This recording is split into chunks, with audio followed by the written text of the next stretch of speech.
de que maneira os autores do Novo Testamento interpretaram o Antigo Testamento? Essa é a pergunta de R$1 milhão, Marcos. Essa é a pergunta que hoje gera tanto debate teológico. Esse é o tema mais quente que está pegando fogo, é tese de doutorado pipocando em todo lugar por aí, gente escrevendo livro toda hora, porque esse é o grande tema hoje em dia da hermenêutica e dos estudos bíblicos dentro da academia teológica. Quando a gente olha para esse todo, desse universo todo aí da academia teológica, a gente consegue perceber que existem 5 propostas básicas que tentam sintetizar as maneiras ou a maneira como os autores do Novo Testamento interpretaram o Antigo Testamento. São 5 abordagens, normalmente, que esses teólogos, quando debatem, eles falam. A primeira delas é uma abordagem que a gente chama de o senso pleno ou o sentido pleno do Antigo Testamento, que em latim quer dizer sensus plenior. Tá? Essa é a expressão que dentro da teologia o pessoal fala bastante. O que isso significa? Eles dizem que os autores do Novo Testamento, eles foram capazes de olhar para o Antigo Testamento e, visto que eles já estavam num momento mais avançado da revelação de Deus, do progresso da revelação de Deus, eles foram capazes de perceber no texto outras camadas de significado que não necessariamente o autor original acessou, que ele tinha em mente. Então, por exemplo, quando a gente olha lá para Abacuque no capítulo 2, versículo 4, né, que é o texto que todo mundo fala, né, o justo viverá pela fé. Todo mundo cita esse texto. E, de fato, esse é o texto fundamental que o apóstolo Paulo cita, o autor de Hebreus cita, o apóstolo Paulo cita, inclusive, 2 vezes. E, segundo os proponentes dessa teoria, eles estão dizendo o seguinte, eles estão dizendo que o apóstolo Paulo, visto que ele já estava num estágio muito mais avançado da revelação de Deus, ele já tinha visto Cristo encarnado, ele já tinha visto a chegada do reino, ele já está naquele período de tempo que é o chamado período dos últimos dias, né, apocalíptico, escatológico, a escatologia já está realizada e tudo mais, então ele já está nesse tempo. Ele viu o exílio do Antigo Testamento, que isso dá uma dimensão. Exatamente. Que essa promessa pode ser que tenha alguns caminhos tortos que Deus vai castigar e depois volta. Exatamente. E aí, então, porque ele já está tão avançado, então ele é capaz de identificar no texto veterotestamentário camadas de significado mais profundas do que aquilo que o autor original necessariamente não estava percebendo, não estava pegando, mas que estão lá por causa da inspiração do texto bíblico. Estão lá porque Deus deixou lá. Estão lá porque Deus escolheu cada palavra, Deus viu cada movimento. Então, já que este indivíduo já está lá na frente, então ele é capaz de observar e ver lá quando o Abacuque fala que o justo viverá pela sua fidelidade, não pela fé, mas pela sua fidelidade, literalmente em hebraico, e ele está fazendo essa fala em contraponto ao povo babilônico, está dizendo, olha, o arrogante, Deus vai dar cabo do arrogante, mas o justo vai viver pela fé. Então, o apóstolo Paulo ele é capaz de olhar para esse texto nesse sentido pleno e falar assim, opa, tem mais aqui, tem mais coisa aqui. E aí, então, ele vai dar esse sentido de justificação, entendeu? Isso é a primeira teoria, a chamada teoria do sensus plenior. Segunda teoria ela é bem interessante, é a teoria chamada da hermenêutica tipológica. Eles dizem que os autores do Novo Testamento, eles olharam para o Antigo Testamento de maneira tipológica, enxergando os tipos. E o que é um tipo, né, na Bíblia? Então, o tipo na Bíblia diz respeito a eventos, pessoas, coisas, símbolos que apontam não somente para uma coisa que é ali do passado, mas elas apontam para coisas futuras. Então, por exemplo, você tem o cordeiro que era imolado no Yom Kippur. Ele é um tipo de Cristo. Tanto é que o João Batista, segundo os proponentes dessa teoria, vão olhar e vão falar assim, olha, eis aí o cordeiro que tira o pecado do mundo. E ele está olhando e está falando, opa, tá vendo aquele cordeiro lá de Êxodo? Então aquele cordeiro de Êxodo, ele não é só um cordeiro que era imolado no dia do Yom Kippur, ou quando alguém fazia um sacrifício lá na tenda e depois no templo. Este é o cordeiro, existe um antítipo, ou existe uma referência posterior que se conecta com esse tipo do Antigo Testamento. Então, o que eu quero resumir aqui é que os proponentes dessa teoria, eles dizem que o autor do Novo Testamento, ele lia o Antigo Testamento percebendo esses links tipológicos, percebendo e buscando essas conexões. O cordeiro, o templo, o sábado do descanso, isso e aquilo, vários símbolos, o Egito e etc. Vários símbolos que se conectam com uma realidade futura maior e que transcende aquele elemento lá no Antigo Testamento. Tenho algumas perguntas sobre isso. Essa leitura tipológica, pelo que eu estou entendendo que você está falando, ela não quer dizer necessariamente que o autor do Antigo Testamento tinha isso em mente. Ele estava ali vivendo, mas que a narrativa da Bíblia toda, né, o enredo, ali já estava representado na inspiração divina. A minha pergunta é, esse tipo de interpretação, ela veio por influência helênica dos gregos, ou a influência grega seria mais uma alegoria e não teria a ver com a tipologia dos autores do Novo Testamento? Cara, eu acho que a alegorização ela é uma coisa mais helênica. Tá? Inclusive o apóstolo Paulo lá em Gálatas no capítulo 4, ele fala, né, estou alegorizando, quando ele fala de Agar e de Sara e tudo mais, e ele usa o verbo grego alegorizomai, né, então estou alegorizando. Eu acho que o movimento de alegoria, a gente vai falar sobre alegoria porque essa é uma das maneiras de você interpretar o Antigo Testamento, o movimento de alegoria, ele está mais ligado de fato ao helenismo, porque o helenismo ele tinha aquela ideia de significados que descolam, estão desconectados do texto. Tudo aquilo que eu falei para você, o tipo ele não está desconectado do texto. Você tem cordeiro e você tem cordeiro, você tem texto, você tem elemento textual de onde você tira essa conexão. A alegoria é você encontrar um outro referente que não tem absolutamente nada a ver com o texto. E mais, né, Isaac? A tipologia não nega o acontecimento literal do texto. As pessoas adoram perguntar para mim, Marcos, Gênesis 1 e 2, literal ou tipológico? Eu falo, uai, por que não os dois? Eu nunca vi que você, para interpretar uma tipologia, tem que negar o que é literal. Mas é legal. Deixa eu fazer um parêntese aqui, Marcos. Porque isso é uma coisa que é muito importante que você está dizendo. Deixa eu explicar por quê. Eu estou convencido, e agora vai ter treta, tá? Já estou avisando. É por minha conta aquilo que vou falar a partir de agora. Eu estou, Marquinhos, profundamente convencido. O movimento brasileiro, especialmente o chamado movimento reformado brasileiro, ele é um movimento que tem uma bibliologia doceta. Deixa eu explicar o que eu estou querendo dizer. Primeiro eu preciso explicar o que é o docetismo. O docetismo, como você bem sabe, Marquinhos, é aquela heresia histórica cristológica que via Jesus somente como uma figura divina e que tinha uma aparência humana. Jesus não tinha um corpo verdadeiro, Jesus não tinha um corpo, ele não sofreu, ele só tinha uma aparência. O verbo doquel, né, de onde vem essa expressão doceta, ele quer dizer isso, aparência, semelhança e etc. Então, quando eu falo de uma bibliologia doceta, eu estou falando que muitos, especialmente os reformados conservadores hoje no Brasil, eles, numa tentativa de resguardar o princípio e verdadeiro de que a palavra de Deus é inspirada e é um texto divino, eles desconsideram o fato de que nós temos um texto humano, produzido em linguagem humana, em racionalização humana, e que a gente tem que entender ele também como literatura.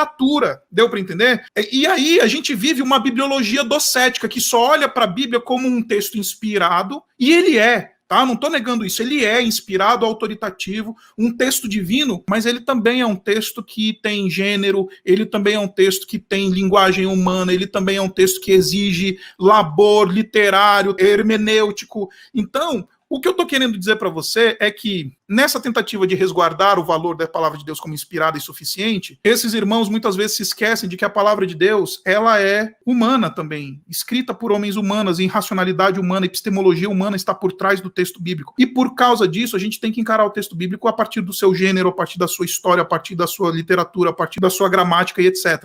Por que estou falando isso? Porque essa discussão que você acabou de mencionar, Marquinhos, ela é justamente isso, no fundo. Porque o pessoal fala assim, não, podemos negar que Gênesis no capítulo 1 não seja inspirado. Então a gente não pode aceitar que, por exemplo, Gênesis 1 tem características de poema, tem métrica, tem repetição, tem um monte de coisa. Não dá para você interpretar esse negócio como se fosse uma narrativa histórica, porque tem todas as características de um poema. Ah, não, mas só que, meu Deus do céu, o que vão falar se a gente disser que não dá para interpretar? Não, não é um ou outro, é um e outro. É um texto inspirado, mas ao mesmo tempo também tem um poema, tem um gênero, tem uma literatura que a gente precisa levar a sério. E, Marquinhos, a minha crítica, e ela é acentuada aqui, eu sei disso. A minha crítica ela é muito simples, é que, visto que os nossos evangélicos brasileiros gostam muito mais de teologia sistemática do que gostam de teologia bíblica, e gostam de hermenêutica, essa matéria que você está ensinando, e não sabem, muitos deles não sabem absolutamente nada de grego e de hebraico, aí eles querem forçar uma hermenêutica a partir de sistema em que não leva a sério o texto como ele é, entendeu?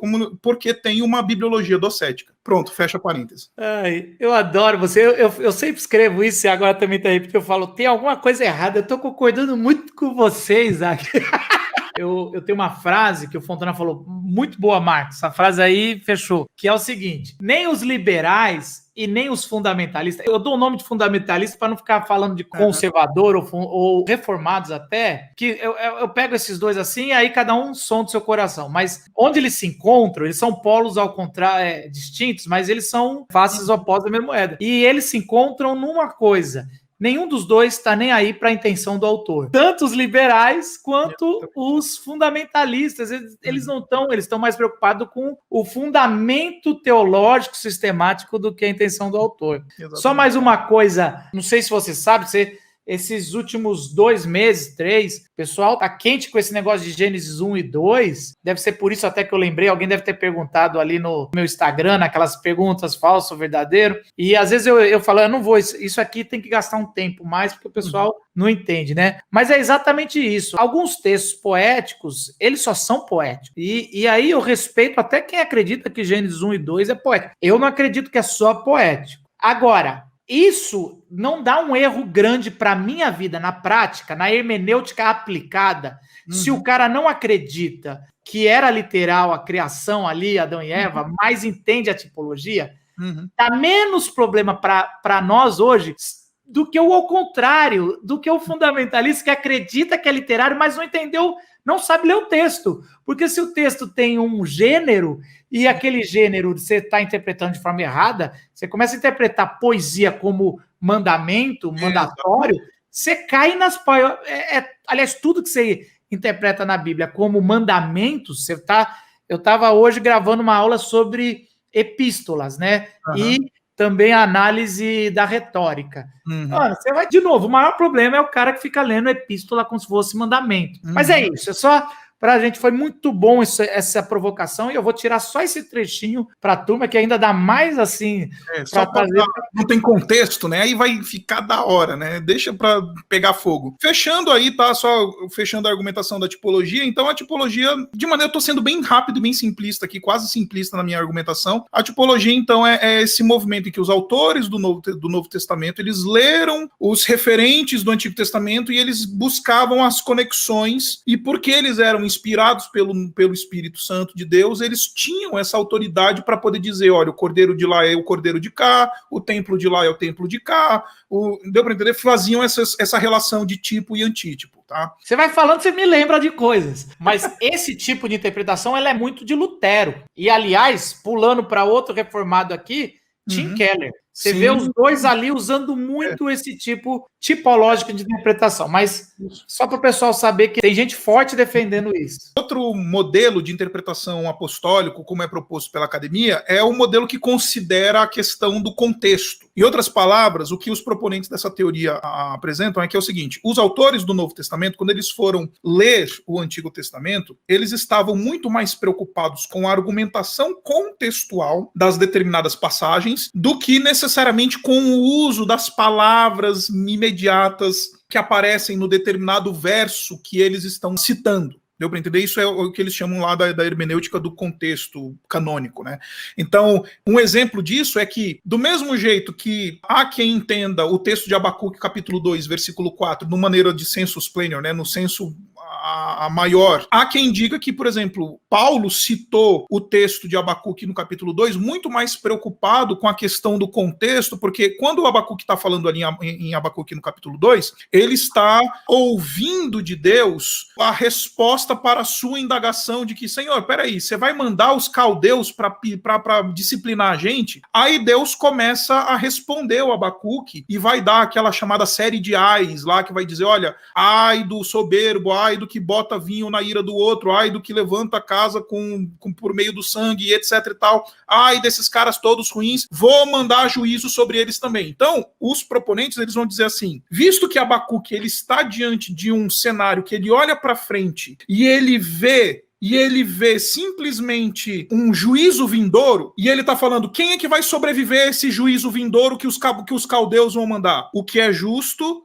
e é justificado pela sua fé. Então, o Paulo, ele vai pegar o contexto, então ele vai falar, quem é que vai sobreviver ao juízo vindouro agora escatológico? Quem é que vai ser aquele que não vai ser condenado? Carta de Romanos, 1, 2 e 3. A condenação, quem é que não vai ser condenado? Aquele que é justificado pela fé. Como disse Abacuque, o justo viverá pela fé. Então, o proponente dessa teoria, ele está dizendo que o autor do Novo Testamento, ele está preocupado muito mais com o contexto do livro todo, contexto do livro todo, do que da citação. Da citação em si, com o significado de palavra em si e tal, e etc. Tá? Essa é a terceira proposta. A quarta proposta... Justo também. Tá? Eu tô comprando as três até agora. A quarta proposta, ela diz pra gente aquilo que você vai encontrar nesse livro aqui, Comentário do Uso do Antigo Testamento no Novo. Isso daqui é a minha edição em inglês, mas já está em português, publicado pela Vida Nova. Tá? O Carson, ele vai fazer um estudo muito sério nesse livro, especialmente na introdução, explicando os chamados métodos exegéticos do primeiro século, ou do judaísmo do Segundo Templo. Tá? Em outras palavras, os proponentes dessa teoria, eles dizem que os autores do Novo Testamento, eles foram profundamente influenciados pelo jeito de interpretar a escritura que era comum daquela época. Então você tem lá as midrashes, a tradição midrástica, né? Você tem a tradição da Pesher, você tem o movimento alegórico, que é muito comum ali naqueles dias, você tem o literalismo dos rabinos e etc. Então você tem as várias escolas hermenêuticas do período do primeiro século ali, que é oriundo do Segundo Templo, e dizem os proponentes dessa teoria, os autores do Novo Testamento, então quando eles foram citar as passagens e interpretar as passagens do Antigo Testamento, eles o fizeram desses óculos hermenêuticos, dessas escolas hermenêuticas que eram comuns dos dias deles, tá?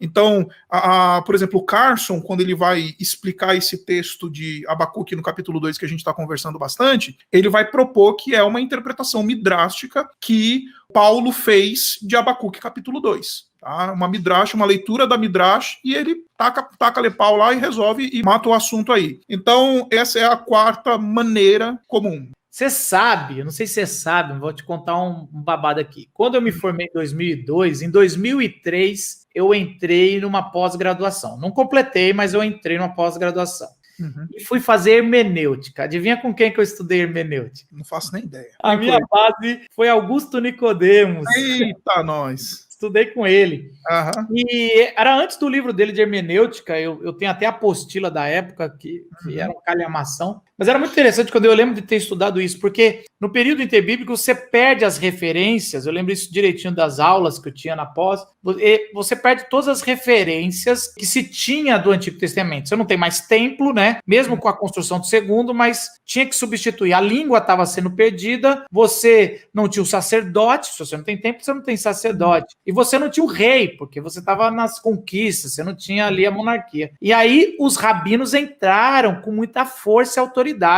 e as sinagogas também, aliás, uma está vinculada à outra. Os rabinos e as sinagogas, um dando força para o outro. Que tem, eu acho, muito a ver com essa quarta interpretação. Por que essas ilhas de interpretação, os midrashins e outros, ganharam tanta força no período interbíblico e no primeiro século? Muito porque se perde a referência à centralidade de gente decidindo, e agora você tem rabinos esporádicos e você tem uma luta, né, de uns que são mais rígidos no julgo, né, no jeito que interpreta a Bíblia, e você tem uns que são mais da graça, como Hillel e o seu pupilo Paulo. Mas eu tô errado nisso ou não? Não, eu acho que não. Eu acho que é bom você ter falado isso, porque essa talvez tenha sido a escola predominante de Paulo. Tá? Aí a gente vai ter que entrar aqui. Eu não gostaria de entrar, tá? porque isso daí seria uma live inteira, Marquinhos, que eu acho que inclusive você já deve ter feito sobre a questão da nova perspectiva em Paulo. Tá?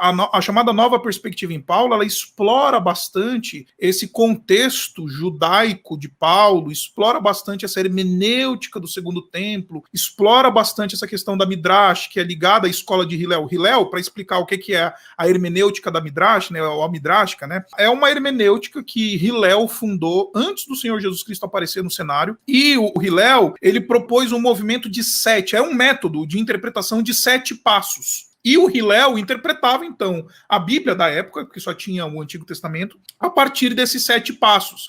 E esse método de hermenêutica foi um método que se tornou comum. Então você chega ali, quando aparece o Senhor Jesus Cristo, depois, posteriormente, os apóstolos vão interpretar o Antigo Testamento, especialmente o apóstolo Paulo, ele vai, sim, beber em todas essas tradições. A Pesher, né, que é um outro modelo, método hermenêutico ali do primeiro século, ele vem da tradição de Qumran, né, então foi uma coisa que se tornou comum ali em Qumran, e eles usaram esse método da Pesher, né, que enfim, eles interpretavam a escritura dessa maneira, tentavam aplicar, né, a escritura. Você tinha Hillel e você tinha o Shammai, né, que era mais literalista ali, isso, né?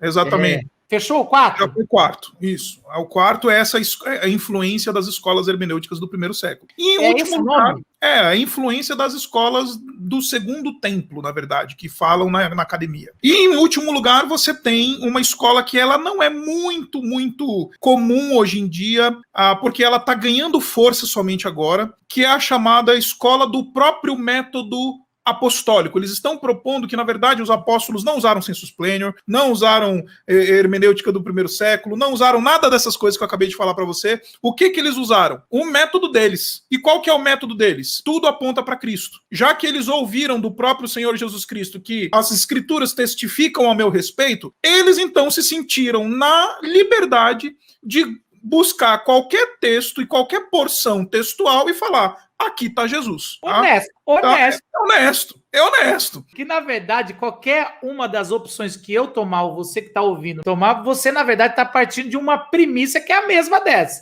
Exatamente. Que, na verdade, gente, se Jesus falou, por que a gente está discutindo isso?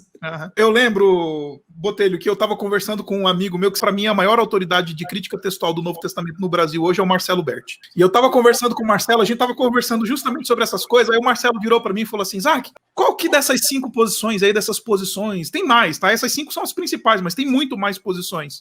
Eu virei para o Marcelo Berti e falei assim: Marcelo, eu interpreto o Antigo Testamento do jeito que me convém. Se o sensus plenior me ajuda, eu uso o sensus plenior. Se é Midrash, eu uso a Midrash. Se é Pesher... Aí o Marcelo Berti: impossível, você não pode fazer isso, que ele é um cara pegado aos posicionamentos dele e tal. Aí eu falei: fazer o quê? Eu não vou morrer por nenhum deles, porque vai que eu chego lá no céu, aí o Paulo vira para mim e fala: não, eu acho que eu usei o método de Cristo. Aí o Pedro vira para mim: não, mas eu usei Midrash. Aí vem o outro, vira para mim e fala assim: é isso que eu ia falar. Mas é isso que eu ia falar. Pedir uma unidade de todos, você já tem a unidade que todos estão enxergando que Jesus é o cumprimento do Antigo Testamento. Uhum. Mas você vê no Mateus, toda citação de Mateus, a gente vai falar talvez mais para frente, ela é forçada, quase não dá. Ele é tipológica para valer. É o caso lá de Oséias 11, né?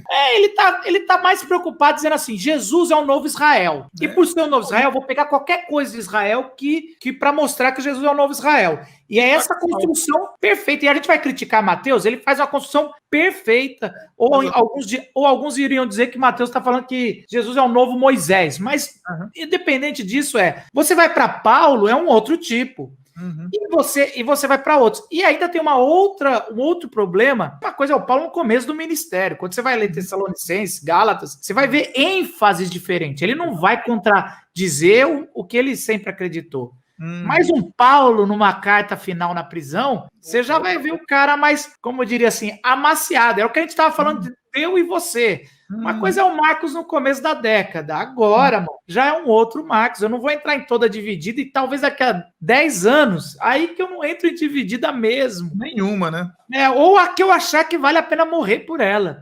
Então, assim, meu pai, ele fala, meu pai tá com 70 anos, ele falava o seguinte: eu com 20 anos, eu queria salvar o mundo para Jesus.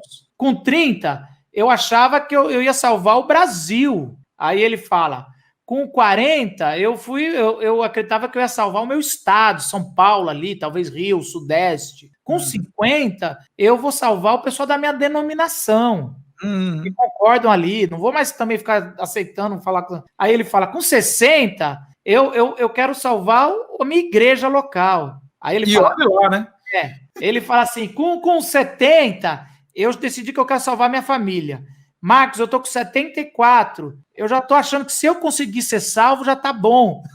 E é mais ou menos isso, cara. Eu acho que essa percepção da velhice vai trazendo alguns moldes na nossa vida.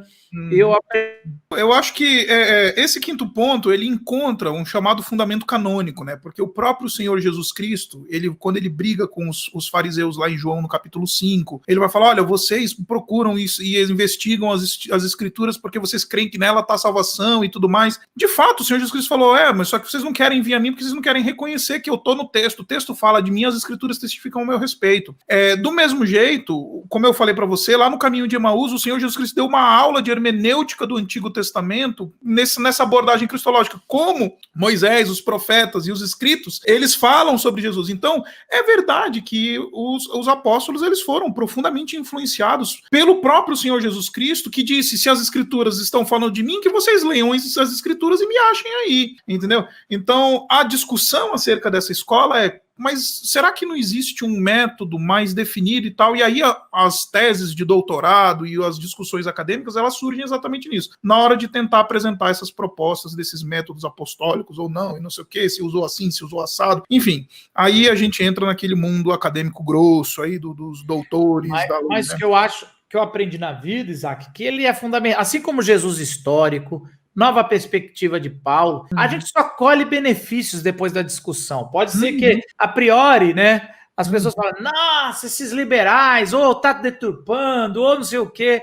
A gente só colhe depois um equilíbrio. Essas visões da aplicação, ou de como os apóstolos iam lendo, elas são pequenos detalhes diversos, que eu até acho, por exemplo, a primeira ali do pleno, né, que a pessoa...